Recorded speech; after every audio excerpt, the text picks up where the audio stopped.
How old are you? 25. 25. You can still be anything you want.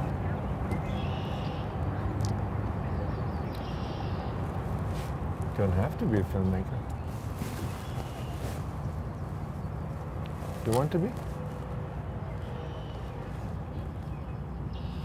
Are you interested in fiction or more in documentaries? A little bit of both. I'm not invested in the whole world of documentary, except insofar as work seems to come from there. So I tend to help on a lot of documentaries. And it has a great tradition here. I mean, you're living in the only country where it's really actively protected and promoted. I think there's no other country that documentaries are held in such high esteem. Yeah, well, the National Film Board probably has a lot to do with that. Yeah. I don't know any other country where there's such a tradition and also such programs and such an esteem for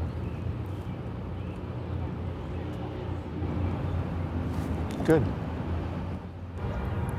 Did you ever read any Walter Benjamin? Yes. And it's one of my long-term, old-term projects to maybe make one day a film about the passages.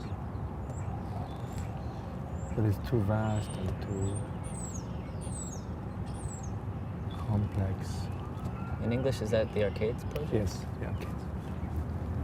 I guess it must be the arcades because that's what they are. And I've always been very much intrigued by his disappearance or by his flight across the Pyrenees.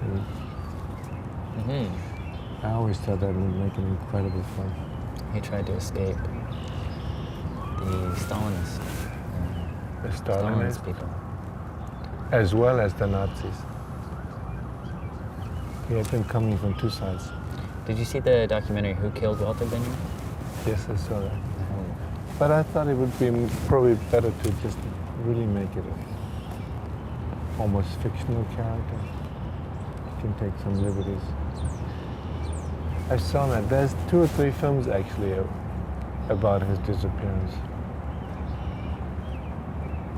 I know a French film, I know a German film, but they're all very much like a recreating the event or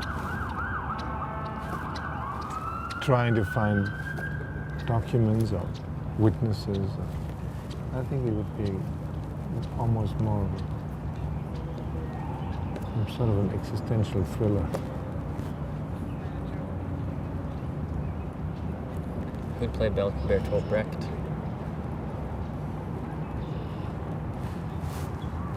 There must be somebody who can do that. Nicholas thought that he saw in your Homer character in Wings of Desire the image of Benjamin's storytelling.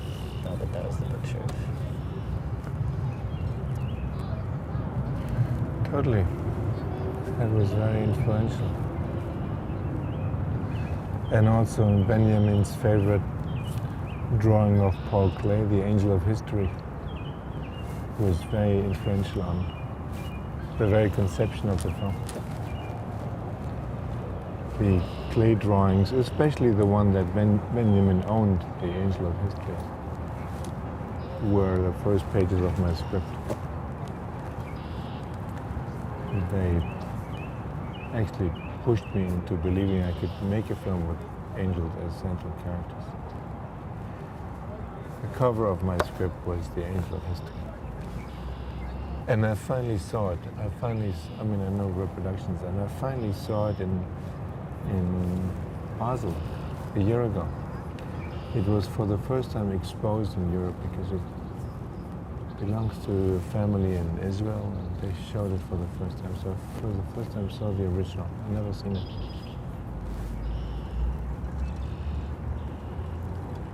Not that it's a drawing, not that it does look different than the reproductions, but it's something else to to see the real thing. Very much in awe of that little drawing and of its entire history. That moment in the film when he goes to Potsdamer Platz and he tries to find it is what inspired that? Where did that come from? Well, it's definitely inspired by the actor himself, because Kurt was Jewish. He was a successful actor in the 20s. Actually, he started when he was 5 or 6 years old on stage. He was one of the first guys in Berlin that he knew to actually have a license and drive a car. And he drove around Potsdamer Platz. And he was hanging out in the coffee shops there. And then he left Germany 33. He went to Hollywood. Kurt Voix actually appeared in about 100 American movies, but only in small parts. And a very funny appearance he makes in Casablanca. In the beginning of Casablanca, everybody knows the movie.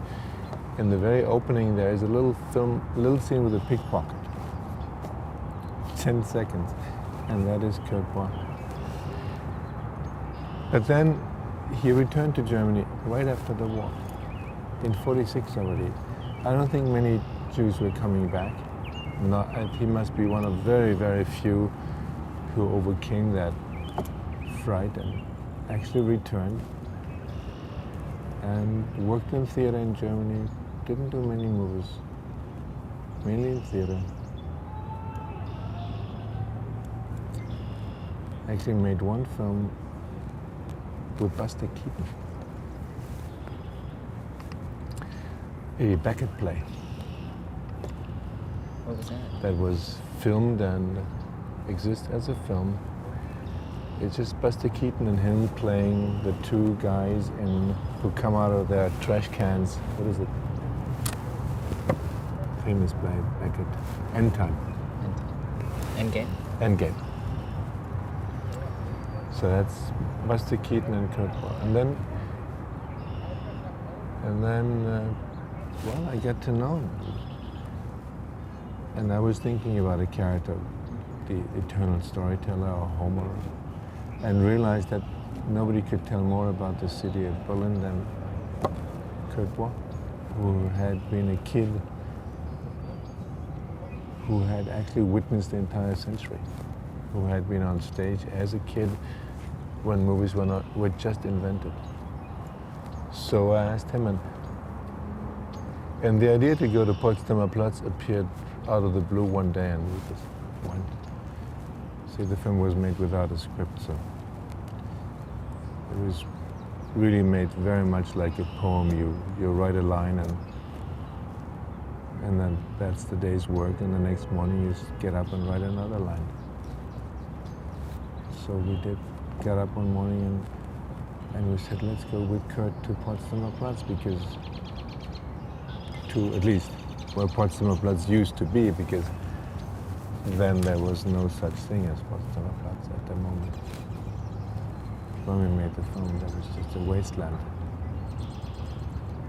Now there is a square again, and it's even hard to determine where the wall went through, because as Germans are, they erased it as soon as